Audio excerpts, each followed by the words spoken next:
వేములవాడ ప్రాథమిక వ్యవసాయ సహకార సంఘ పరిధిలోని 23 గ్రామాల్లో మొత్తం 507 టన్నుల యూరియాను రైతులకు పంపిణీ చేసినట్లు సంఘం చైర్మన్ ఏవో సాయి కిరణ్ తెలిపారు.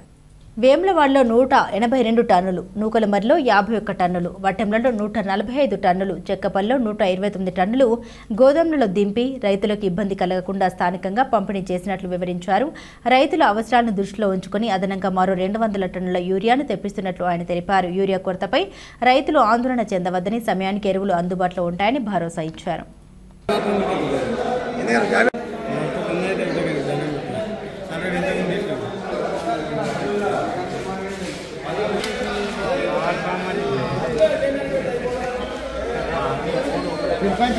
అందరికీ నమస్కారం.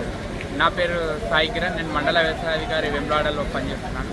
మన వేములవాడ పరిధికి వచ్చేసి మన వేములవాడ మండలంలో వరి వచ్చేసి 10,000 ఎకరాలు, కాటన్ వచ్చేసి 5,000 ఎకరాలు సాగులో ఉంది వానాకాలం విషయానికి వస్తే. అయితే ఇప్పటివరకు మన వేములవాడ మండలంలో మనం దాదాపు 520 టన్నుల యూరియా ఇచ్చినాం.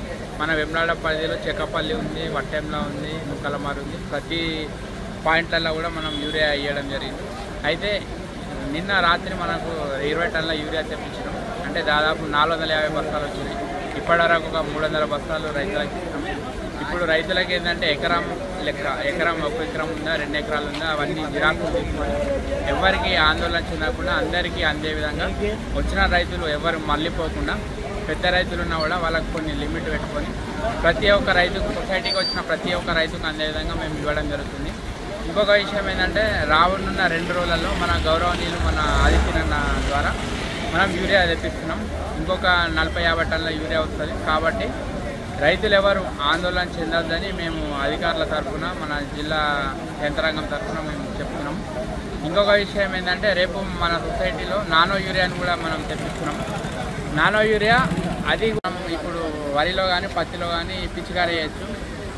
దాని ధర యూరియా బస్తా కన్నా తక్కువ ఉంటుంది. నానో యూరియా మనం పిచికారీ చేస్తే యూరియా యొక్క వేస్టేజ్, ఎందుకంటే ఇప్పుడు మనం వరిలో వేస్తున్నాం యూరియా సగం నీళ్ళలోనే వేస్ట్ అవుతుంది. కాబట్టి అట్లా కాకుండా నానో యూరియాను వాడాలని మేము ప్రతి మీటింగ్లో రైతులకు చెప్తున్నాం. అదేవిధంగా ఇప్పుడు రేపు మనకు నానో యూరియా కూడా వస్తుంది. కాబట్టి రైతులు యూరియాతో పాటు నానో యూరియాను కూడా మనం వాడుకుంటే మన యొక్క పంటలు కానీ చీడ దాంట్లో కొంచెం మనం పురుగు మందు కూడా కలిపి పిచికారీ చేసుకోవచ్చు. కాబట్టి ఒకటేసారి పురుగు మందు, ఎరువు రెండు ఒకటేసారి పిచికారీ చేసిన వాళ్ళం అవుతాం. ఈ విధంగా రైతులు ఎవరు ఆందోళన చెందొద్దని, ప్రతి ఒక్క రైతుకు కంపల్సరీ యూరియా లేదా నానో యూరియాను మేము అందిస్తామని కోరుకుంటున్నాం.